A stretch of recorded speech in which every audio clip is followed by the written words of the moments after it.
0856895239 Prodi PGSD.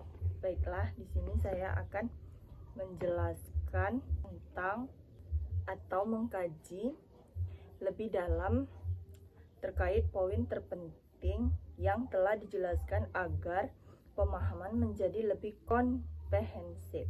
Pertama, bagian filsafat ilmu mengawasi dan mempertanyakan ekstinasi keilmiahan serta nilai-nilai dalam ilmu pendidikan.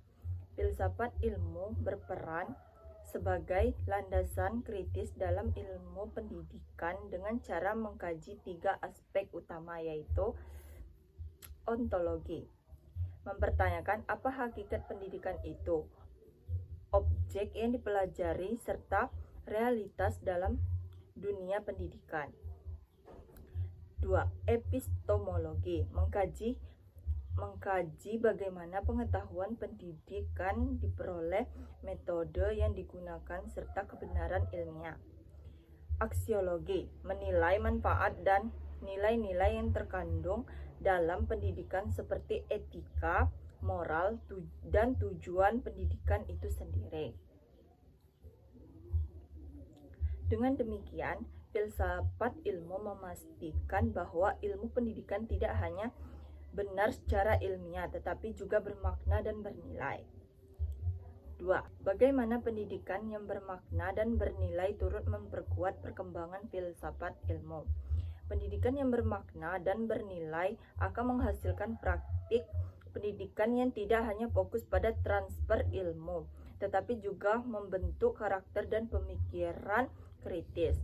Hal ini memperkuat filsafat ilmu karena mendorong refleksi terhadap tujuan pendidikan, mengembangkan pemikiran kritis terhadap teori dan praktik pendidikan, menjadikan pendidikan sebagai sarana pembentukan manusia yang utuh atau intelektual dan moral, sehingga pendidikan menjadi aktualisasi dan konsep-konsep filsafat ilmu. Yang ketiga, bagaimana filsafat ilmu disebut sebagai pisau analisis atau ontologi, epistemologi, aksiologi dalam membedah persoalan pendidikan.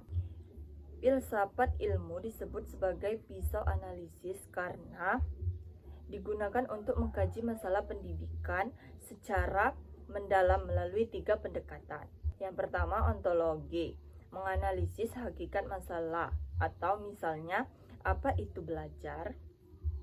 Yang kedua, epistemologi, mengkaji cara memperoleh solusi atau metode pembelajaran yang tepat. Yang ketiga, aksiologi, menilai dampak dan nilai dari solusi tersebut, apakah bermanfaat dan etis. Dengan ketiga aspek ini, masalah pendidikan dapat dipahami secara menyeluruh yang tidak dangkal.